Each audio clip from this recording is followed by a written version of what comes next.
भगवान श्री सनत कुमार जी ने कहा कि इस प्रकार दीर्घ काल तक सत्पुरुषों का संग करते रहने से, अपने कर्तव्य कर्म का निष्काम भाव से पालन करते रहने से, साधन का अनुष्ठान करते रहने से विमल श्रद्धा और सुदृढ़ विश्वास रूपी संपत्ति प्राप्त होती है। और कहा फिर जीव सदगुरु की शरण में जाने पर कृतार्थ हो जाता है। सबसे मूल्यवान बात, सबसे समझने की बात जो इस सूत्र में है वो क्या है? दीर्घ काल तक वही साधन निष्ठापूर्वक करते रहना। ये जो दीर्घ काल तक एक साधन को निष्ठापूर्वक करते रहना है, ये बड़ी महत्वपूर्ण बात है। इसके लिए धीरज चाहिए, इसके लिए संयम चाहिए, इसके लिए आत्मबल चाहिए, इसके लिए पवित्र जीवन चाहिए। जीवन अपवित्र हुआ, बुद्धि अस्थिर हो जाएगी। बुद्धि अस्थिर हो जाएगी, जो कर रहे हो वो न तो नियम से कर पाओगे, न निष्ठा से कर पाओगे। तो और भगवान वहां श्री गीता जी में कह रहे हैं श्रद्धावान लभते फलम। भाई क्रिया का फल नहीं है, क्रिया में जो श्रद्धा है उसका फल है। तो यहां तक कहने के बाद आगे श्री सनत कुमार जी जो कह रहे हैं वो बहुत ध्यान देने की बात है। इंद्रियैर्विषयाकृष्टैराक्षिप्तं ध्यायतां मनः चेतनां हरते बुद्धेः स्तंभस्तोयमिव हृदा। सावधान करते हुए कह रहे हैं भगवान श्री सनत कुमार, कह रहे हैं जो लोग विषय चिंतन में लगे रहते हैं, कह रहे उनकी इंद्रियां विषयों में फंस जाती हैं। पूर्व भी आपको मैंने निवेदन किया था, विषय के सेवन से कहीं अधिक भयावह विषय का चिंतन है। विषय चिंतन करते करते क्या होता है, बोले वो जो विषय है, बोले उसमें इंद्रियां जो है फंस जाती हैं। विचार करते करते आप एक जाल बुन लेते हैं अपने चारों ओर। स्वस्थ मन से जब कोई व्यक्ति अवसाद में पहुंचता है, डिप्रेशन में, कैसे पहुंचता है? बाहर से तो देखने में वो बिल्कुल स्वस्थ है। आप उसका बॉडी का इन्वेस्टिगेशन भी कराओगे तो हो सकता है उसके वाइटल्स भी सब ठीक हों। फिर घटना क्या घटी है? उसने एक विचारों का जाल बुन लिया है अपने चारों ओर। उस विचारों के जाल में फंस गया है वो। साधक को विषय सेवन से तो बचना ही है, पर उससे अधिक ध्यान देना है कि विषय का चिंतन ना हो। इसीलिए कई बार मैं आपसे कहा करता हूं, हमारी सोच में, हमारे विचार में, हमारे चिंतन में भी एक अनुशासन होना चाहिए। मन तो जाएगा, मन तो दौड़ेगा। हम क्या करें, हम क्या कर सकते हैं ऐसे समय में, ऐसी स्थिति में?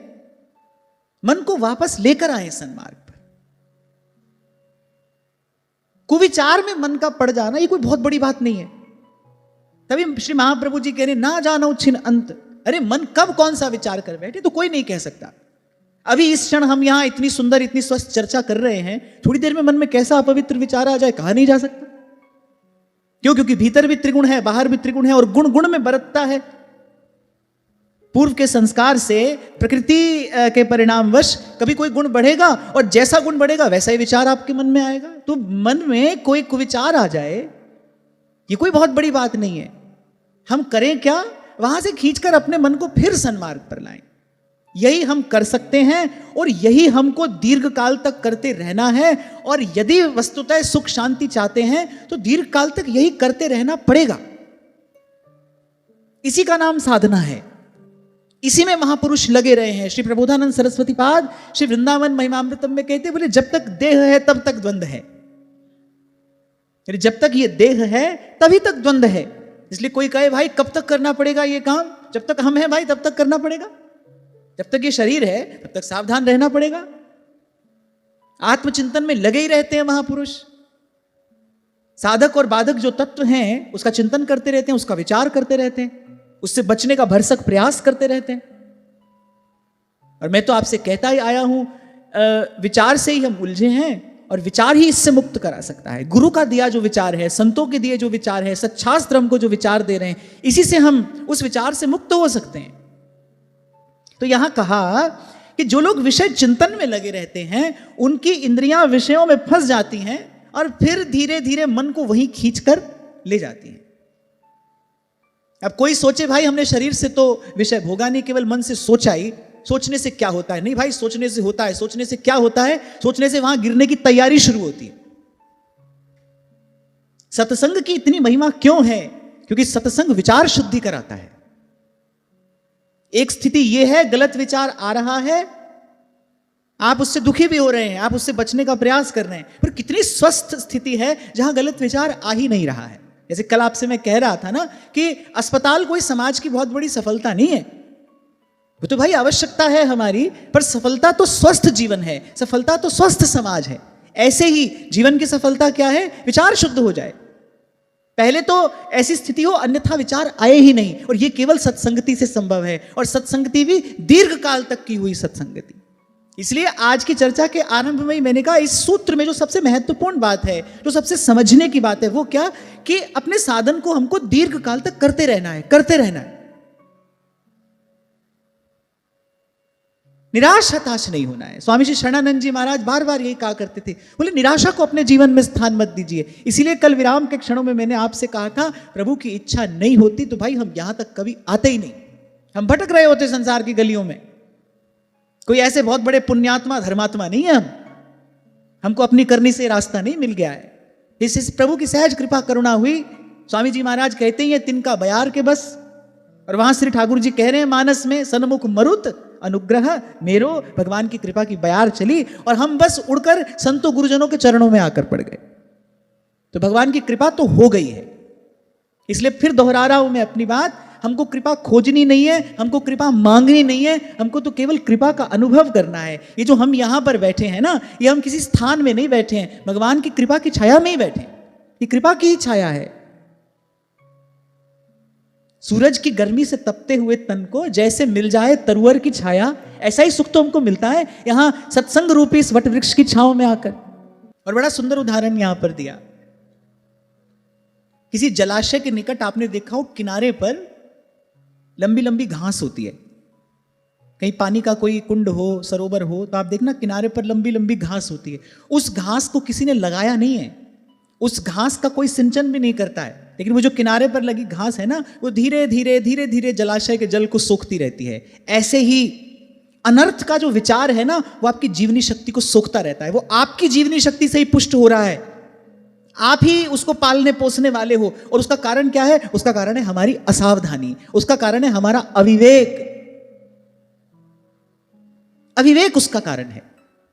देखो, सब विचारों की सत्ता आपसे ही है। आपके जितने विचार हैं उन सब की सत्ता आपसे ही है। आप हो तो वो सब विचार हैं।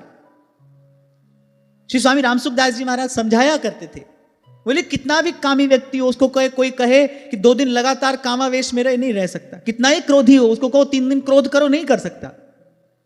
वो तो लहर है, वो आएगी भी और जाएगी भी। अब बड़ी बात यह है भाई, कोई बड़ा दीन दुर्बल पड़ा है समुद्र के किनारे, लहर उसको अपने साथ बहा कर ले गई। और एक है चट्टान के जैसा, लहरें टकराती हैं और फिर लौट जाती हैं, लहर तो आएगी। ऐसे ही सब विचारों की सत्ता हमसे है। हम कर क्या सकते हैं? हम अपने जीवन में, हम अपने भाव में ऐसी दृढ़ता लाएं कि वो लहर हमको अपने साथ बहा कर न ले जाए। सब विचारों को सत्ता देने वाले हम ही हैं। और ये जो अनर्थ का चिंतन है, महर्षि पतंजलि अपने योग सूत्र में ये बात कहते हैं कि जो वासना का जो चिंतन भी है ना, वासना के सेवन से तो जीवनी शक्ति का क्षय होता ही है, निश्चित होता है। वासना का जो चिंतन भी है वो आपकी जीवनी शक्ति को धीरे धीरे सोख लेता है। जैसे जोंक चिपक जाए किसी को, वो धीरे धीरे उसके रक्त को सोख लेती है ना, ऐसे ही जो अनर्थ का विचार है, ये धीरे धीरे आपकी जीवनी शक्ति को, जो आपकी वाइटल फोर्स है, आप में जो सकारात्मकता है, आप में जो पवित्रता है, उसको सोख लेता है। इसीलिए अब की बार श्री गीता जी के सत्र में जब हम 7वें अध्याय पर चर्चा कर रहे थे, इसी विषय पर बड़े विस्तार से चर्चा हुई। अब भाई जीवन तो घोर रजोगुणी है, सब रजोगुणी और बहिर्मुखी लोगों से ही आपका व्यवहार है, वैसा ही आपका खान पान है, वैसा ही आपका ओढ़ना पहनना है। और फिर आप कहते हो भाई हमारा भजन में मन नहीं लग रहा, हमारा मन स्थिर नहीं होता। अरे मन को स्थिर होने के लिए सत्व चाहिए। अनेक प्रसंगों में मैंने आपको निवेदन किया, मन को स्थिर होने के लिए सत्व का आधार चाहिए। जब तक जीवन सात्विक नहीं होगा, जब तक जीवन पवित्र नहीं होगा, तब तक मन की वृत्ति कभी स्थिर हो ही नहीं सकती। या तो जड़ पड़ी रहेगी, या तो आपको भजन का ध्यान ही नहीं आएगा, या तो तमोगुण घेरे रहेगा तन मन को, भजन का ध्यान ही नहीं आएगा। आप देखो कितने लोग ऐसे होते हैं, उनको कोई सुध ही नहीं है, खा रहे हैं, पी रहे हैं, सो रहे हैं, लड़ रहे हैं, झगड़ रहे हैं, मर रहे हैं, उनको इसके अतिरिक्त कोई सुध ही नहीं है। ये क्या है? ये तमोगुण का विकार है, जड़ता। थोड़ा ऊपर उठ जाओगे तो वो रजस है, वो क्या करेगा? वो दिन रात मन को चंचल किए रहेगा, वो मन को स्थिर नहीं होने देगा। तो मन भजन में स्थिर हो, मन भजन भावना में दृढ़ प्रकार से लगे, उसके लिए भाई सत्व का आधार चाहिए। तो बड़ी सीधी सी बात है, मोटी बुद्धि से समझ में आने वाली बात है। यहां पाप पुण्य की बात नहीं है, क्योंकि बड़ी लंबी बहस चल रही है अनेक दशकों से, ये खाना पाप क्यों है, ये खाना पुण्य क्या है। भाई पाप पुण्य की बात नहीं है। अगर किसी को साधन करना है, अगर किसी को भजन करना है, अगर कोई अध्यात्म के मार्ग पर चला है, तो सीधी सी बात है भाई, उसको सत्व गुण का आधार चाहिए। और जिन जिन वस्तुओं से सत्व गुण मिलता है वो उसको लेनी पड़ेंगी, और जिन जिन से सत्व गुण नष्ट होता है उसको छोड़नी पड़ेंगी। सीधी सी बात है। अब अगर कोई एथलीट होता है भाई, तो डॉक्टर कहता है, उसका जो थेरेपिस्ट होगा वो उसको कहेगा भाई आपको हाई प्रोटीन डाइट चाहिए। अब एक नॉर्मल आदमी, एक साधारण व्यक्ति जिसके जीवन में बहुत अधिक शारीरिक परिश्रम नहीं है, वही भोजन वो करेगा तो बीमार पड़ जाएगा। उसकी जीवन शैली ऐसी है, उसको उस भोजन की, उसको उस प्रकार के आचार विचार की आवश्यकता है। तो हम कह तो ये रहे हैं कि हमको भजन करना है, हम कह तो ये रहे हैं कि हमको आध्यात्मिक उन्नति करनी है, और जीवन हमारा घोर रजस से भरा है, तमस से भरा है। और फिर ऐसे एक से क्या लाख से पूछ लो, महाराज जी हमारा मन नहीं लगता, हमारा मन नहीं लगता। ऐसे कैसे लग जाएगा मन? किसी के फूंक मारने से थोड़ी मन लग जाएगा, किसी के सर पर हाथ रखने से थोड़ी मन लग जाएगा। तुम्हारा मन है, और मन कैसे लगे ये समाधान तुमको दिया जा रहा है, औषधि आपको बताई जा रही है। भाई लेनी तो आपको है। औषध खाए पथ करे ताकि वेदन जाए, राम नाम की औषधि सतगुरु दई बताए। ये जो 2 दिन पहले चर्चा हुई ना कि भाई ये जो बहिर्मुखी लोग हैं, इनके संग से साधक को बचना चाहिए। क्यों? क्योंकि भाई वो संग में आएंगे, उनके साथ आपका कुछ व्यवहार होगा, तो कुछ शक्ति का, ऊर्जा का, तरंगों का आदान प्रदान होगा। कुछ उनसे कहोगे, कुछ उनसे सुनोगे। एक भी बीज रह गया, और ये प्रकृति की एक व्यवस्था है कि वो जो रजस का बीज है वो तीव्रतम गति से बढ़ता है, वो तीव्रतम गति से बढ़ता है। आप एक बीज डालो, उसको तो भाई अंकुर फूटने में कुछ दिन लगेंगे। संती कह रहे हैं माली सींचे 100 घड़ा ऋतु आए फल होए, उसमें तो भाई बड़ी लंबी प्रतीक्षा करनी पड़ेगी। लेकिन एक रोगाणु हो, एक विषाणु हो, वो देखते देखते सारे विश्व को लपेट लेता है। अब वो बड़ी बुरी चीज है, बड़ी नकारात्मक है, पर उसकी गति इतनी तीव्र है, वो देखते देखते सारे विश्व को लपेट सकता है। जीवन में भी देखो, अब इसमें कोई क्यों क्या कैसे नहीं किया जा सकता, ये प्रकृति की व्यवस्था है। आप अपने जीवन में भी देखो, बुरी आदत जीवन में आने में 2-4 दिन लगेंगे। 2-4 दिन में कोई आदत आपकी आदत बन जाएगी, और एक अच्छा संस्कार जीवन में पड़े, उसके लिए तो भाई बड़ा परिश्रम करना पड़ेगा। दीर्घ काल तक आपको सत्संगति करनी पड़ेगी, उस मार्ग पर चलना पड़ेगा, तब वो एक अच्छा संस्कार आपके जीवन में दृढ़ होगा। तो ये प्रकृति की व्यवस्था है, इसमें कोई क्यों क्या कैसे नहीं कर सकता है भाई, ये तो ऐसा ही है। और सब भली बुरी बात आपको समझा दी गई है। चंगे आइया बुरे आइया बाचे तरम दूर, करनी आपो आपनी के नेड़े के दूर। सतनाम सतनाम सतनाम सतनाम। बहुत बरस पहले एक किसी की बड़ी सीधी सरल सी बात, पर बड़ी मूल्यवान, उसमें बड़ा गौरव है, बड़ा भार है, उसमें सब्सटेंस समझ में आ गई। भाई सही का परिणाम कभी गलत नहीं होगा, गलत का कभी सही नहीं होगा, सीधी सी बात है। तो जैसा जीवन आप चाहते हैं ना, वैसा जीवन आपको मुफ्त में नहीं मिलेगा। तभी कहने वाला कहता है there are no free lunches. Free lunch तो सिर्फ चूहे को मिलता है। चूहा पकड़ने के लिए चूहेदानी लगाते हैं ना आप, उसमें डाल देते एक पनीर का टुकड़ा बढ़िया दिखने वाला, तो चूहा भगाता है उसको देख के। मुफ्त में तो उसको मिल रहा है, और उसका परिणाम क्या है ये भी आप जानते हो। चूहा तो पकड़ा होगा कभी घर में चूहेदानी से, हमने तो बहुत पकड़े भाई। तो मुफ्त में तो उसको मिलता है, उसका परिणाम क्या आता है ये भी आप जानते हो। तो जैसा जीवन आपको चाहिए, सुख शांति चाहिए, तो भाई वैसा जीवन आपको बनाना पड़ेगा। वो मुफ्त में नहीं मिलेगा, वो भिक्षा में नहीं मिलेगा, वो दान में नहीं मिलेगा। और आशीर्वाद में मिल सकता है, लेकिन आशीर्वाद कब मिलेगा? जब आप वस्तुतः उसको प्राप्त करने के लिए प्रयास करते दिखाई पड़ोगे। संत गुरुजन आपको कब आशीर्वाद देंगे, कब उनके हृदय से आशीर्वाद प्रकट होगा? जब आप वस्तुतः उस जीवन को प्राप्त करने के लिए प्रयास करते दिखाई पड़ेंगे। जब आपके जीवन में वो एक ईमानदार प्रयास देखेंगे, तब उस क्रिया की प्रतिक्रिया स्वरूप उनके हृदय से आशीर्वाद घट सकता है। पर ध्यान रखना, ये शब्द मेरे स्मरण रखना, जैसा जीवन आप चाहते हो वैसा जीवन प्राप्त करने के लिए आपको प्रयास करना पड़ेगा, आपको पुरुषार्थ करना पड़ेगा, आपको प्रतीक्षा भी करनी पड़ेगी, आपको पीड़ा भी झेलनी पड़ेगी। वो मुफ्त में नहीं मिलेगा, वो दान में नहीं मिलेगा, वो भिक्षा में नहीं मिलेगा। परमात्मा सुलभ है, पर वो इतना सस्ता नहीं है। वो ऐसे बेमोल किसी वस्तु नहीं है कोई आपको उठाकर भिक्षा में दे दे, कोई आपको दान में दे दे। उसके लिए प्रयास करना पड़ेगा। और इसीलिए मैंने कल कहा था, दुविधा तो है नहीं, दुविधा तो हमारे भीतर है, वो तो हमारे जीवन का अभाव है। मार्ग तो बिल्कुल सीधा स्पष्ट महापुरुषों ने बता दिया है, भाई ये चाहिए तो ये रास्ता है, वो चाहिए तो वो रास्ता है, कोई द्वंद्व नहीं है, कोई दुविधा नहीं है। तो ऐसे संग से बचना, ऐसे व्यवहार से बचना जिसके कारण वृत्ति बहिर्मुख हो, जिसके कारण अनर्थ का चिंतन अधिक हो। और मेरा तो छोटा सा अनुभव यही कहता है, साधक जीवन का अनुभव है, भाई संसार से व्यवहार करने से अनर्थ का ही चिंतन अधिक होता है।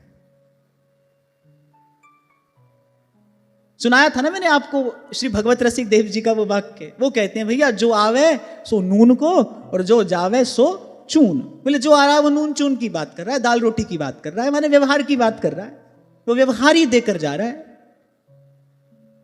और आगे भी मैंने आपसे शायद कहा था, मेरा तो ये अपने जीवन का अनुभव रहा, मैंने तो बड़ी निकट से देखा इसको, और फिर दृढ़ता पूर्वक निश्चय करने का प्रयास किया कि भाई अगर अपनी उन्नति हम चाहते हैं तो इससे तो सर्वथा बचना पड़ेगा।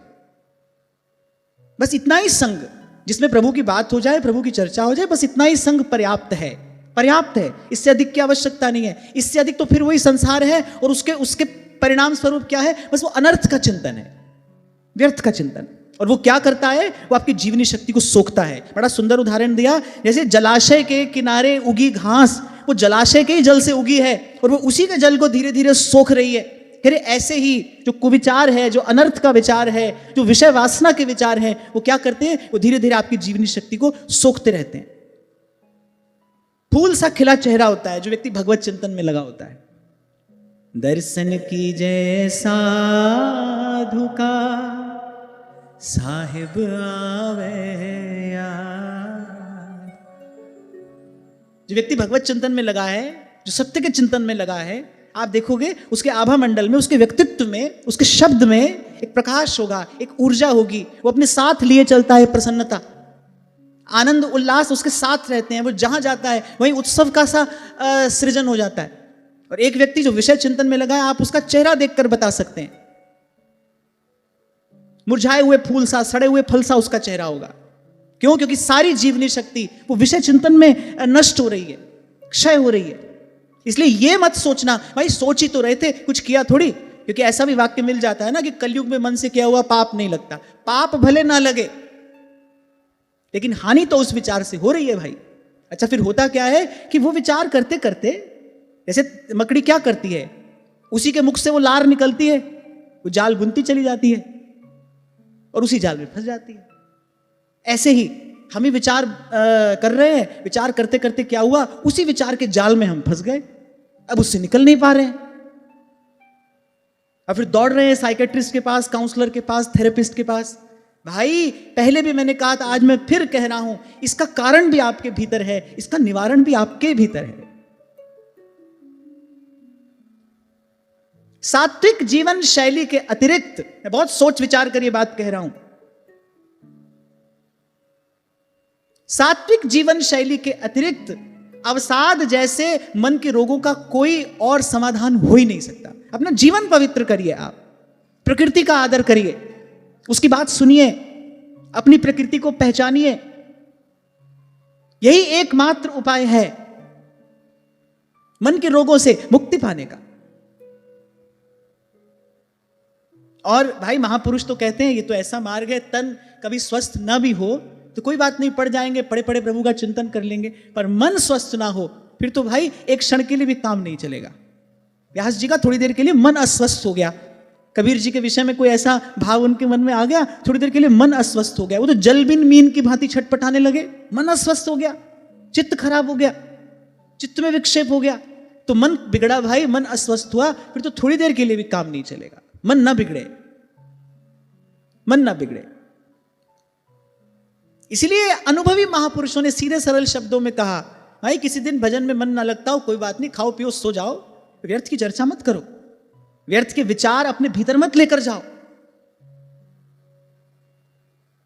आवश्यकता से अधिक कुछ भी जीवन में हो भाई, उसका परिणाम रोग ही है, चाहे वो आवश्यकता से अधिक जानकारी ही क्यों ना हो। इसलिए तो मैंने कहा थोड़ी देर आप हम यहां मिले बैठे, कह लिया सुन लिया, अच्छी बात यहां पर खूब मिल जाती है थोड़ी देर में ही, बस इतना पर्याप्त है। और फिर कहा कि फिर धीरे धीरे क्या होता है, वो इंद्रियासक्त मन जो है, जो इंद्रियों में आसक्त है, बोले वो बुद्धि की विचार शक्ति को हर लेता है। आपने भी अनुभव किया होगा, जिस कार्य को आप कभी अनुचित समझ रहे होंगे और एक समय ऐसा जीवन में आ गया होगा, आपने ही वो कार्य कर दिया होगा, मन ने कोई दे दिया होगा ऐसा समाधान आपको, आप फंस गए होंगे उसमें। ये किस बात का लक्षण है कि मन ने बुद्धि की विचार शक्ति हर ली, अब बुद्धि विचार नहीं कर पा रही, अब मन जो है वो बुद्धि पर हावी हो गया है। गीता में भगवान एक बड़ा सुंदर सूत्र देते करे, मन से परे बुद्धि है, बुद्धि से परे आत्मा है। माने मन तो सबसे नीचे है। इसलिए कई बार आपसे कहता हूं, ये मत कहते रहा करो मन कर रहा था, खा लिया मन कर रहा था, पी लिया मन कर रहा था, सो गए। अरे मन ही थोड़ी है तुम्हारे पास, तुम मनुष्य हो, केवल मन ही थोड़ी है, भगवान ने बुद्धि भी दी है, उसमें विवेक भी है, वो सब प्रयोग करने के लिए दिया है, वो सब भगवान ने आपको सदुपयोग करने के लिए दिया है, उसका सदुपयोग करिए। द्वार द्वार पर जाकर अपने जीवन में सुख शांति की भिक्षा मत मांगते रहो। उत्तिष्ठत जागृत प्राप्य वरान निबोधत। अपने को दुखी करने वाले आप ही हो, कोई दूसरा थोड़ी आपको दुखी कर रहा है, दूसरा थोड़ी आपको दुख दे रहा है। तो कहा लगे रहे ऐसे अनर्थ चिंतन में, तो क्या होगा, धीरे धीरे मन इंद्रियासक्त हो जाएगा, उस विषय के चिंतन में फंस जाएगा, और फिर मन एक बार विषय के चिंतन में फंस गया तो फिर वो बलवान होकर आपकी बुद्धि की विचार शक्ति हर लेगा। थोड़ी देर पहले जो आपको ठीक नहीं लग रहा था, थोड़ी देर बाद आप वही करते दिखाई पड़ोगे, और वो कर देने के बाद क्या होगा, पश्चाताप। और कभी कभी देखता हूं मैं कुछ लोगों के जीवन में एक विशेष सर्कल होता है, ये पहले वो समझ रहे हैं नहीं करना, क्योंकि फिर मन दुर्बल है, विचार शक्ति क्षीण है, वो जो प्रतिरोधक क्षमता है, इम्यूनिटी जो है, गलत विचार से बचने के लिए भी एक इम्यूनिटी चाहिए। जैसे रोग के अणु से बचने के लिए आपको फिजिकल इम्यूनिटी चाहिए, ऐसे गलत विचार से बचने के लिए you need mental and emotional immunity. वो कम है क्योंकि अच्छा आहार नहीं लिया। इम्यूनिटी कैसे बनती है, शरीर की जो रोग प्रतिरोधक क्षमता है वो कैसे बनती है, डॉक्टर बैठे हैं यहां पर, कैसे बनती है, गुड डाइट, अच्छा आहार लेंगे, आप अच्छा आहार लेंगे, परिश्रम करेंगे तो आपकी प्रतिरोधक क्षमता अधिक होगी। अब आपने आहार तो अच्छा लिया नहीं, दिन रात व्हाट्सएप चलाया, यहां वहां जाने क्या क्या देखा, क्या क्या सुना, अब मन को आहार तो आप ये दे रहे हो, ऐसे ऐसे विचार आप अपने मन को आहार में दे रहे हो, अब उसकी प्रतिरोधक क्षमता तो समाप्त हो गई है। कोई विचार आएगा उसके आगे घुटने टेक देगा, उसी के साथ बह जाएगा, उसको बह जाना पड़ेगा। तो वो थोड़ा थोड़ा जानते हैं ऐसा नहीं करना चाहिए, नहीं करना चाहिए, फिर कर बैठते हैं, और कर देने के बाद क्या है, कर देने के बाद पश्चाताप है। अब उस पश्चाताप से जब निकलते हैं, इतने में मन दूसरा विचार लेकर खड़ा होता है, वो दूसरे कार्य को करते हैं। मैंने देखा है ऐसे लोगों को अपने जीवन में, वो इसी दुष्चक्र में फंसे रहते हैं, वो जीवन भर कभी ग्लानि से मुक्त नहीं हो पाते। They are never free of guilt, repentance, वो उससे कभी मुक्त नहीं हो पाते। इतना अमूल्य जीवन जिसकी शोभा संतों ने क्या कही, सांस सांस सिमरै गोविंद, मन अंतर की उपजै चिंत। क्योंकि भाई चिंता मुक्त मन ही तो भजन कर सकता है, चिंता युक्त मन कैसे भजन करेगा। तो वो जो श्वास हरि नाम का मोती चुनने में व्यय करनी थी, वो कहां जा रही है, ऐसे अनर्थ में उसका अपव्यय हो रहा है। इसमें सबसे सबसे सबसे अधिक महत्वपूर्ण बात है, संग किसका कर रहे हो आप। जैसे श्री ध्रुवदास जी ने कहा ना होई सत्संग ते, सत्संग से क्या नहीं होता, ऐसे कुसंग से भी क्या नहीं होता। मैं कई बार आपको एक उदाहरण देता हूं ना, गंगा के जल जैसा पवित्र इस संसार में और क्या है, कुछ भी नहीं। गंगा जल की पवित्रता की सौगंध खाई जाती है, उससे अधिक पवित्र और कुछ भी नहीं है। लेकिन अगर कोई मूढ़ उसी गंगा जल को मदिरा में मिला दे, तो संग दूषित हो जाने से फिर वो महापुरुषों के द्वारा ग्राह्य नहीं होता, फिर वो छोड़ना ही पड़ता है, क्योंकि संग दूषित हो गया। तो जैसे ये बात ठीक है कि कहा ना होई सत्संग थे, ऐसे ही इसका एक पक्ष ये भी है कि कुसंग से क्या नहीं होता। कहां पहुंचा व्यक्ति, कहां तक गिर सकता है, कुसंग के कारण। और ध्यान रखना, संग करने में आप स्वतंत्र हो, ये मत कहो करना पड़ा। कल 3 प्रश्न थे, भारत के अलग अलग हिस्सों से वो प्रश्न आए, 3 माताओं ने वो प्रश्न पूछे। वो कह रहे हैं कि हम तो वैष्णव हैं और तदनुकूल आचरण करने का पूरा प्रयास भी करते हैं, लेकिन जो हमारे परिवार के लोग हैं वो अभक्ष्य आदि का भोजन करते हैं, और आपसे हमने ये सुना है भाई ये यात्रा सबकी अलग अलग है, तो आप अपना भजन साधन करिए, उनके लिए आप प्रार्थना कर सकते हैं, बाकी तो परिवर्तन जब भगवान चाहेंगे तभी होगा। पर उसमें से 3 माताओं ने, और तीनों अलग अलग स्थान से वो पत्र आया, प्रश्न आया, 3 माताएं ये पूछ रही हैं, पर बच्चों के लिए हमको अभक्ष्य बनाना पड़ता है, हम क्या करें? नहीं भाई, ये क्या है? ये बच्चों के प्रति आपका मोह है, ये आपके मन की दुर्बलता है। क्यों बनाना पड़ता है? वो आपके कहने से रुक नहीं रहे, तो आप उनके कहने से उसमें लग क्यों रहे हो? इसीलिए मैं आपको कहता हूं, बार बार कहता हूं, संसार के प्रति कर्तव्य है, पर उसकी एक सीमा भी है। तभी आपको कहता हूं, कितने प्रश्न पूछोगे, किस किस से पूछोगे? सत्संग करो, अपना विवेक जगाओ, अपना आत्मबल बढ़ाओ, अपनी संकल्प शक्ति दृढ़ करो कि जहां व्यवहार में आपको ना कहना पड़े आप कह सको। तो फिर वो बच्चे थोड़ी है, तो तुम्हारे बाप हैं, वो तुमको धकेल रहे हैं यहां पर। अरे तुम इतना नहीं कर सकते कि उनको सन्मार्ग पर ला सको, फिर कम से कम इतना तो करो कि स्वयं को तो उस कुमार्ग पर जाने से बचाओ। तो ये क्या है? आप ये मत कहिए हमको बनाना पड़ता है, ये आपके मन की दुर्बलता है। आपके बच्चों के प्रति आपका मोह होगा, आपकी आसक्ति होगी, हाय मेरे बच्चे भूखे ना रह जाएं, तब पढ़ते हो तुम इस कर्म में। अरे करेंगे अपनी व्यवस्था, सीधे सच्चे मार्ग पर नहीं चल सकते। और फिर तीनों माताएं ये पूछ रही हैं बच्चों के लिए बनाना पड़ता है, तो भाई इतने बच्चे समझदार होंगे ना, इतनी अवस्था तो उनकी होगी, अपनी व्यवस्था वो खुद कर सकते होंगे, फिर इसमें मत पड़िए, इसका हिस्सा आप मत बनिए। आपने कहा वैष्णव हैं, आप उनको रोक नहीं सकते, पर आप उनके साथ मत चाहिए। ये बात मैंने इसलिए कही, ये प्रश्न मैंने इसीलिए यहां पर इस समय इसका संकेत किया कि ये है, ये दुर्बल मन का लक्षण है। इसलिए आपसे कहता आया हूं, कहां तक पूछते रहोगे भाई, क्या क्या बात पूछोगे? वो जो अंतर्यामी बैठा है ना, उसका स्वर सुनने का प्रयास करो, वो सबको सन्मार्ग दिखाता है। पापी से पापी की भी अंतर आत्मा गलत करने पर उसको रोकती अवश्य है, वो भले सुन पाए ना सुन पाए, क्योंकि वो जो अंतर्यामी बैठा है ना, वो तो सन्मार्ग दिखाता ही है, इसीलिए उसका प्रकाश है वहां पर। और ये प्रश्न कई माताओं का हो सकता है, ऐसी स्थिति कई परिवारों में हो सकती है। तुम्हारे कहने से तुम्हारे बच्चे सीधे सच्चे मार्ग पर नहीं आते, तो फिर तुमको भी उनके कहने से उस मार्ग पर जाने की कोई आवश्यकता नहीं है। बच्चों को पाल पोस कर बड़ा कर दिया, अगर बच्चे अपनी रुचि का निर्णय स्वयं कर सकते हैं, वो अपने भोजन का निर्णय स्वयं कर रहे हैं कि हमको ये खाना है ये नहीं खाना, तो फिर भाई आपने अपना कर्तव्य पालन कर दिया। अब उनके साथ और घिसटने की आवश्यकता नहीं है, और इस मार्ग पर जाने की तो बिल्कुल भी आवश्यकता नहीं है। हालांकि कल की बात है, प्रसंग के इतर 2 मिनट ले रहा हूं आपके, ले लूंगा ही, और 2 मिनट ज्यादा दे दूंगा। ये तो शिष्टाचार होता है ना, पूछ लेना चाहिए श्रोताओं से। ये एक बच्ची है या बहन है, और मुझे लगता है वो सत्संग में उपस्थित होते होंगे, राधिका नाम है, ये यहां पर हैं। ये कल क्या मेल से आया शंभू जी? सत्संग को लेकर 2 बातें आपने लिख कर दी हैं यहां पर।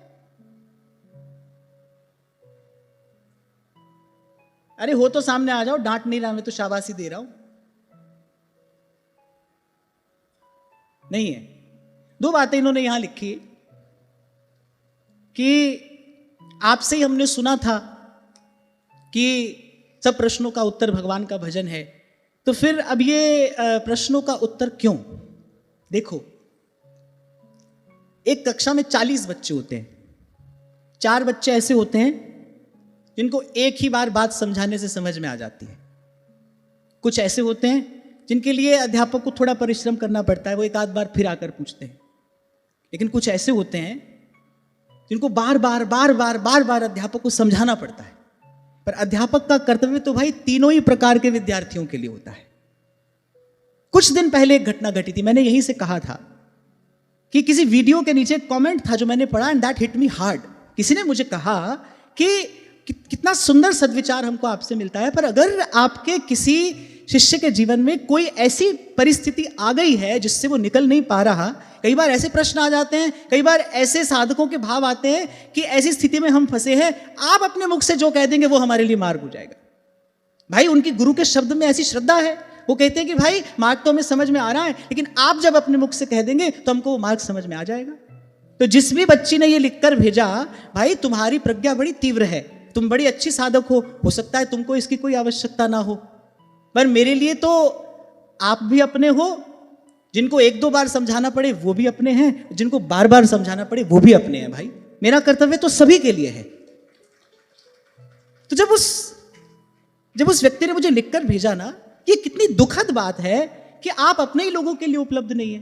तो मुझे लगा कि हाँ भाई ठीक है, इतनी व्यवस्था हमको कर देनी चाहिए। यद्यपि सब बात सत्संग में कह दी जाती है, सब प्रश्नों का समाधान सत्संग में प्राप्त हो जाता है। हजारों प्रश्न पत्र मुझे आज तक प्राप्त हुए हैं, इसमें साधकों का यही कहना है कि हम जो भी बात अपने मन में सोचकर सत्संग सुनने बैठते हैं, उस दिन के सत्र में या उस क्लिप में हमको उस बात का उत्तर मिल जाता है। हजारों साधकों का यह अनुभव है। पर उसके बाद भी भाई अगर कोई व्यक्ति ऐसा है जो उस चर्चा से अपना समाधान ढूंढ नहीं पा रहा है और मैं किसी भी प्रकार से उसकी सहायता कर सकता हूं, तो मैं अवश्य करूंगा। भाई प्रभु ने मुझे यही सेवा दी है।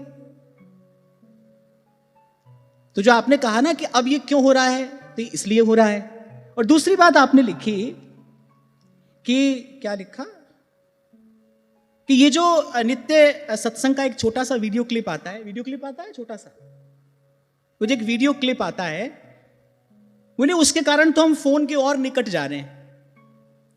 अब ये तो भाई आपकी परेशानी है, इसका कारण भी मैं आपको बताता हूं। सुनिए, आज से 20 दिन पहले की बात है, 3 पत्र हमको मेल से प्राप्त हुए।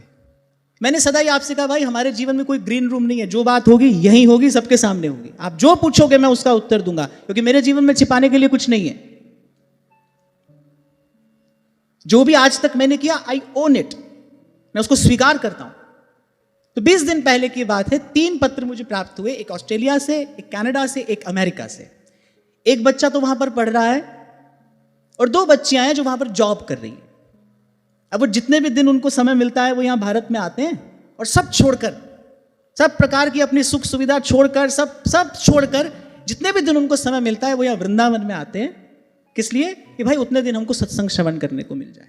तो उनका बड़ा एक भोला सा निर्मल सा भाव मेरे पास में आया। तीनों के भाव मिलते जुलते थे कि जैसे अगर आप इतनी व्यवस्था हमारे लिए कर दें ना कि हमको नित्य के सत्संग की एक ग्लिम्प्स मिल जाया करे, एक झलक मिल जाया करे, तो हम कई बार उसको देख लेते हैं ना, तो ऐसे लगता है कि हमारे हृदय की भूमि पर थोड़ा सिंचन हो गया है। उनका ऐसा भाव था, तो मुझे लगा भाई इसको स्वीकार करने में कोई बुराई नहीं है। हाँ, एक बात आपने लिखी जिस पर मैंने तुरंत कार्य किया। आपने कहा कि उस वीडियो में कभी कभी बॉलीवुड का कोई सॉन्ग लगता है जो बड़ा अमर्यादित लगता है। ये बात आपकी बिल्कुल ठीक है, ऐसा नहीं होना चाहिए। When I looked into it, जब आपके इस मेल को पढ़ने के बाद जब मैंने देखा तो मैंने तुरंत शंभू जी को कहा कि ऐसा बिल्कुल भी नहीं होना चाहिए। हमारे पास संतों के शब्द हैं, हमारे पास भगवान नाम का कीर्तन है, वो होना चाहिए। लेकिन जो आपने ये बात लिखी ना, आप ही के ऑफिशियल पेज से 4-5 बार वीडियो आता है तो हमारा मन बार बार वहां जाता है, तो ये तो भाई आपके मन की दुर्बलता है। यहां तो आपको अपने मन को साधना चाहिए। मैंने तो कल भी आपसे कहा था, यहां तो 1000 लहरें उठेंगी, इसी के बीच में आपको अपने आप को साधना है, इसी के बीच में आपको अपना समाधान प्राप्त करना है। फिर आपने अंत में एक और बात लिखी कि ऐसा लगता है कि सत्संग का स्वरूप अब साधारण होता जा रहा है। आपको साधारण लगता है तो भाई आप अपने लिए कोई दिव्य वातावरण का निर्माण कर लो। सब स्वतंत्र है यहां पर, तो किसी प्रकार का किसी को कोई बंधन नहीं है। इस सत्संग को यह स्वरूप देने में मेरे गुरुजनों की कृपा से, उनके दिए हुए बल से, उनकी शक्ति से हम जो भी प्रयास आज तक करते आए हमने किया। और इस सत्संग रूपी वट वृक्ष की चिंता मुझे आप सबसे कहीं अधिक है। यहां से जो भी होगा उसके मूल में केवल और केवल एक ही भाव होगा, और वो भाव है परहित। अब जहां मैंने कहा कि कुछ बात समझने में हो सकता है मुझे ही देर लगी हो, मैंने कहा ना, जब वो मैसेज मैंने पढ़ा and that hit me hard, पता नहीं उस व्यक्ति ने किस भाव से, किस इमोशन से मुझे वो शब्द लिखे थे। कितनी सुंदर चर्चा आप करते हैं, आपके पास ऐसा ज्ञान है, जो भी सब उन्होंने लिखा। और फिर कहा कि लेकिन ये कितनी दुखद बात है कि आपके किसी व्यक्ति के, आपके किसी अपने व्यक्ति के जीवन में अगर कोई परिस्थिति आ जाए, वो आपसे समाधान चाहे तो वो आप तक पहुंच नहीं सकता। आपको इसका विचार करना चाहिए। अब भाई बहुत लोग यहाँ ऐसे हैं जो सुबह से लेकर रात तक लोगों से मिलते हैं, जुलते हैं, बात करते हैं। अब मेरी जीवन शैली थोड़ी अलग है, तो मुझे लगा भाई इस सब का विचार करते हुए मैं इतनी व्यवस्था तो अवश्य कर सकता हूं कि ठीक है, आपका एक आध कोई ऐसा प्रश्न हो, आपको सीधे मुझसे समाधान चाहिए और मेरे समाधान से आपका समाधान होता है, तो ठीक है भाई, मैं आपकी ये सेवा करूंगा। तो आपकी जो बात मुझे ठीक लगी उस पर मैंने तुरंत संज्ञान लिया। शंभू जी यहां पर बैठे, मैंने तुरंत आधी रात को इनको फोन किया और मैंने कहा शंभू जी आगे से ऐसा नहीं होना चाहिए। हमारे साधकों की हमसे जो अपेक्षा है, हमको उस अपेक्षा पर खरा उतरना है। लेकिन जो बाकी दो बातें आपने कही उसका मैंने आपको उत्तर दिया, दाओ I don't need to explain you anything. मुझे आपको एक्सप्लेनेशन देने की कोई आवश्यकता नहीं है। आपको समझ में आए आप बैठे, नहीं समझ में आए आप नहीं बैठे। पर क्योंकि यह भी मेरा संकल्प है कि जो भी बात आएगी मैं सीधे सच्चे रूप से यहीं से कहूंगा, कहता आया हूं और आगे भी कहता रहूंगा। अभी बीच में आपने ये बात भी लिख दी, ये सब बात तो हम इसलिए कह रहे हैं क्योंकि आप लाखों में एक हैं। अरे तुम करोड़ों में एक हो। सभी करोड़ों में एक ही होते हैं। तुमने अपने जैसा कोई देखा है दूसरा? बताओ, पूरी दुनिया ढूंढने जाओ, तुमको तुम्हारे जैसा कोई मिलेगा? कोई भी नहीं है, सभी करोड़ों में एक है। अब ये बात दूसरी है, किसी को पता चल जाता है मैं करोड़ों में एक हूं, किसी को नहीं पता चलता है। जिसको पता चल जाता है उसके चेहरे पर चमक आ जाती है, जिसको नहीं पता चलता है वो बेचारा भूला भटका रहता है सभी करोड़ों में एक। यही तो उस रचनाकार की रचना है कि वो जो बनाता है वो मास्टरपीस होता है, वो करोड़ों में एक ही होता है, उसके जैसा दूसरा नहीं होता। ये इस बात को प्रमाणित करता है कि वो जो रचने वाला है ना, उसके जैसा कोई दूसरा नहीं है, क्योंकि उसकी एक एक रचना के जैसा दूसरा कुछ नहीं होता, कोई नहीं होता। तो खैर ये बात आई तो मुझे लगा मुझे यहां से कह देनी चाहिए। आपके मन में प्रश्न उठा, यद्यपि उसका उत्तर देना मेरा कर्तव्य नहीं है, क्योंकि आपका व्यक्तिगत प्रश्न है। ये जो हो रहा है वो आप सोच रहे हैं, आप क्या सोचते हैं इसकी जिम्मेदारी मेरी नहीं है।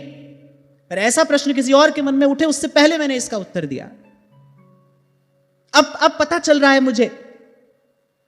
अभी 2 दिन पहले की बात है, शंभू जी मुझे बता रहे थे हमारे श्री महाराज जी को किसी का दीक्षा निवेदन पत्र मिल गया। हाँ शंभू जी, हमारे पूज्य महाराज श्री को किसी का दीक्षा निवेदन पत्र मिल गया। महाराज जी वो दीक्षा निवेदन पत्र पढ़कर इतने भावुक हो गए कि महाराज जी ने वो दीक्षा निवेदन पत्र अपने पास में संभाल कर रख लिया। कहा शंभू जी से कि हमने अपने पास संभाल कर रखा है। इतना सुंदर भाव निवेदन कोई कैसे कर सकता है? आप जहां बैठे हैं ना भाई, आपको केवल मैं दिखाई पड़ता हूं, और मैं जहां बैठा हूं मुझे आप सब दिखाई पड़ते हैं। और मैं फिर कह रहा हूं, जिसको एक बार में बात समझ आती है वो भी मेरा बच्चा है, जिसको 2 बार में समझ आती है वो भी, और जिसको 100 बार में समझ आती है वो भी मेरा ही है भाई। मुझे उसको भी समझाना है, मुझे उसको भी संभालना है। और ये बात मैं अपने बल पर नहीं कह रहा। जब कोई बड़े भाव से अपने पत्र में ये लिख कर देता है ना, हम बालक तुम माए हमारी, आधी रात को बच्चा उठकर कहता है मम्मी भूख लगी है, समय पर खाना खाया है, मां ने उसको समय पर खाना खिलाया है, और कुछ नहीं है रसोई में क्योंकि सब व्यवस्था समेट दी गई है। आधी रात को बच्चा उठकर कहता है मां भूख लगी है। उसके बाद मां सो नहीं सकती। वो न समय का विचार करती है, न स्थिति का विचार करती है, न साधन का विचार करती है। उसका प्रयास केवल एक होता है, भाई इस समय मेरा बच्चा भूखा है, इसको भोजन कैसे कराया जाए। कभी पहले भी आपसे मैंने कहा था, Now I am not very expressive at this. मैं बहुत कहता नहीं इस बारे में। कुछ लोगों को तो लगता है बहुत रूखे सूखे हैं, पर ऐसा है नहीं। यहां जो भी आता है और जहां दूर तक वो किसी भी भाव या विचार से मुझसे संबंधित है, सदा सदा एक सद्भाव, निरंतर एक सद्भाव उसके लिए मेरे हृदय में रहता है। अपनी करुणा का जल तू बहा दे, कर दे पावन हर एक मन का कोना, हम चले नेक रस्ते पे, हमसे भूल कर भी कोई भूल हो ना। तो कहा फिर ऐसा इंद्रियासक्त मन जो है वो विचार शक्ति को क्रमशः हर लेता है, और विचार शक्ति के नष्ट हो जाने पर फिर तो भाई हित अहित सही गलत कुछ भी नहीं सूझता। पूर्वापर की स्मृति नष्ट हो जाती है। स्मृति नष्ट हो जाने पर ज्ञान नहीं रहता। और यहां एक बड़ी अद्भुत बात कही गई और बोले इस ज्ञान के नाश को ही, बोले जो बुद्ध जन हैं, बोले वो अपने आप का नाश करना कहते हैं। ये अपना नाश करना है, ये स्वयं को नष्ट करना है। और इसके मूल में क्या है? इसके मूल में केवल एक बात है, असावधानी। इसलिए 2 दिन पहले आपसे मैंने कहा था सावधानी ही साधना है। सड़क पर भी लिखा रहता है सावधानी हटी दुर्घटना घटी। ये असावधानी, इसके मूल में केवल यही है। और कल आपसे एक छोटी सी बात मैंने कही थी, जो संत बार बार आपसे कह रहे हैं उठिए जागिए, अपने जीवन को संभालिए, क्योंकि आप ऐसा कर सकते हैं, इसीलिए आपको ऐसा करने के लिए कहा जा रहा है। अगर आप ऐसा कर नहीं सकते आपको नहीं कहा जाता। और फिर आगे कहा बोले भाई ऐसी हानि के समान इस लोक में, इस संसार में दूसरी कोई हानि नहीं है। मन ही बिगड़ गया, अब मन ही अपने नियंत्रण में नहीं है, बुद्धि नष्ट हो गई, सही गलत सूझ नहीं रहा है। अच्छा, ऐसी स्थिति में फिर और दुर्दशा क्या होती है? जो आपका हितैषी है, जो आपका हित चिंतक है, वो आपको आपके हित की बात बताएगा तो भी आपके पास उसको ग्रहण करने की क्षमता नहीं है। होता है ना जीवन में ऐसा, आपका हितैषी आपको बता रहा है ये मार्ग तुम्हारे लिए ठीक नहीं है, यही सन्मार्ग है, पर मन इतना तमस से आवृत्त हो चुका है, मन में इतनी जड़ता विकसित हो चुकी है कि अब वो कुछ भी ग्रहण करने की शक्ति नहीं है, सामर्थ्य ही नहीं है। जीवन भर जिसने कुछ नहीं किया, जिसने कोई साधन नहीं किया, आप देखो उसकी वृद्धावस्था कैसी है। वही नाती पोता, वही घर गृहस्थी, वही संसार, वही व्यवहार, कुछ करने की सामर्थ्य है नहीं। बेचारा दिन रात बस ही प्रतीक्षा करता रहता है कोई 2 मिनट मेरे पास में आकर बैठ जाए, कोई 2 मिनट मुझसे बात कर ले। ऐसी दीनहीन उसकी दशा हो जाती है, ऐसी उसकी अवस्था हो जाती है। पर इसका उत्तरदायित्व किसका? उसका स्वयं का ही है। समय पर जीवन साधना चाहिए ताकि समय पर इस संसार को त्याग कर सकें, आप त्याग सके, छोड़ सकें। कहता हूं ना मैं आपसे, ये तो चक्रव्यूह है भाई। जो इसमें घुसे वो इससे निकलने की तैयारी करके घुसे, उसको निकलना आना चाहिए। कर्तव्य के नाम पर आप केवल और केवल अपने मन की दुर्बलता को छिपाने का प्रयास करते हैं। भाई घर के प्रति हमारा कर्तव्य है, परिवार के प्रति हमारा कर्तव्य, कब तक? जैसे अभी थोड़ी देर पहले मैंने उस प्रश्न के उत्तर में कहा ना, भाई जब बच्चे संभल गए, जब उनको आपके किसी निर्णय की, जब उनको आपकी किसी सलाह की, जब उनको आपके किसी ज्ञान की आवश्यकता ही नहीं है, तो भाई दूर रहकर उनके प्रति बस सद्भाव रखो, उनके लिए प्रार्थना करते रहो। और मैं तो यहां तक कहता हूं, उन्हीं के लिए क्यों, प्रार्थना तो सबके लिए ही करनी चाहिए। तेरे पहाड़े सर्वत्र पला, फिर सभी के लिए ही प्रार्थना करें हम। कर कुछ नहीं सकते आप। Pains and pleasures are always personal. ये बड़ा व्यक्तिगत विषय है। खूब देखा है मैंने, आप भी देखते होंगे, माता पिता रो रहे हैं, बिलख रहे हैं, व्याकुल हो रहे हैं, बच्चा कुमार्ग पर चला गया है, ना समझाए समझ रहा है, ना मनाए मान रहा है, वो बेचारे दुखी हो रहे हैं, पीड़ित हो रहे हैं, कर कुछ नहीं पा रहे। कोई कुछ कर नहीं सकता, कोई कुछ कर नहीं सकता। ये घटना क्यों घटती है? इसलिए घटती है आपको सचेत करने के लिए, आपको सावधान करने के लिए कि किसी सीमा तक ही आप जुड़ सकते हैं यहां किसी से, बस जितनी व्यवस्था उसने की है। इसीलिए बार बार आपसे कहता हूं, सर्व के प्रति सद्भाव रखते हुए, सबके प्रति सद्भाव रखते हुए, जितनी बन पड़े उतनी संसार की सेवा करो, पर अपने लक्ष्य को मत भूलो। किसी भी परिस्थिति में अपने जीवन की पवित्रता मत नष्ट होने दीजिए, अपने जीवन की सकारात्मकता, उसकी हानि ना होने दीजिए, क्योंकि अंत में आधार आपका ही अंतर्मन आपका बनेगा। यदि बना तो उसका भली प्रकार से पोषण कीजिए, रक्षण कीजिए। बालक चंचल हो ना तो मां का कर्तव्य थोड़ा और बढ़ जाता है। एक बालक है, उसको जहां बैठा तो बैठ जाता है। एक बालक है, वो थोड़ी देर के लिए भी बैठता नहीं, टिकता ही नहीं, उसके हाथ पैर चलते ही हैं, यहां से वहां दौड़ता है। तो उसके प्रति मां का कर्तव्य थोड़ा अधिक हो जाता है। पर भाई मां उसको छोड़ती नहीं, संभाल तो उस बालक की करनी है ना। ऐसे ही मन है, कभी मान जाए तो अच्छी बात है, नहीं माने तो फिर लगो, लेकिन इसकी हानि मत होने दो। ध्यान रखना, दुख में साथ नहीं खड़ा होगा, कोई बांट नहीं सकता है आपका दुख। इस भ्रम से भी अपने आप को मुक्त करिए। कोई दुख में हमारे काम आएगा, कोई बांट लेगा हमारा दुख, कोई नहीं बांट सकता है भाई। एक क्षण के लिए आपके हृदय का दुख आपसे कोई नहीं ले सकता है।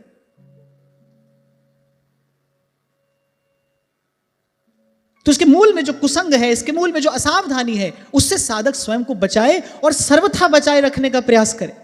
यहां तक कहा श्री सनत कुमार जी ने, अर्थेन्द्रियार्थाभिध्यानम्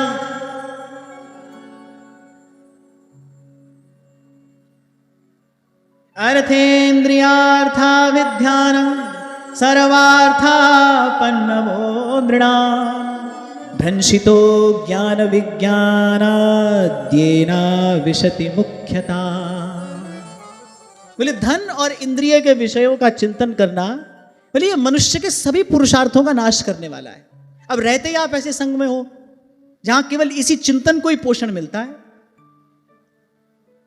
श्री प्रियादास जी जिन्होंने भक्तमाल की टीका की, वो भक्तमाल में एक बड़ा सुंदर कवित्व कहते हैं। वो कहते हैं, हे प्रभु आप मुझे पहाड़ से गिराओ, आप मुझे हाथी के पांव तले दबाओ, आप मुझे अग्नि में जलाओ, पर प्रभु जो बहिर्मुखी है ना, जो आपसे विमुख है, उनका संग मुझे मत दो।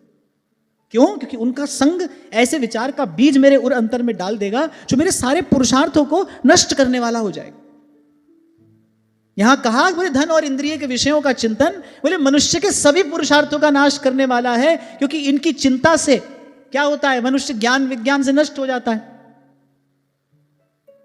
कितना भी बढ़िया प्रवचन सुनो, है ना, पर भाई धंधे पानी की चिंता तो सबको है, सभी को रहती है। उस चिंता से कोई कब तक मुक्त हो पाता है, कहां मुक्त हो पाता है? तो सब ज्ञान विज्ञान किस लिए है? ये सब ज्ञान विज्ञान जो है किस लिए है?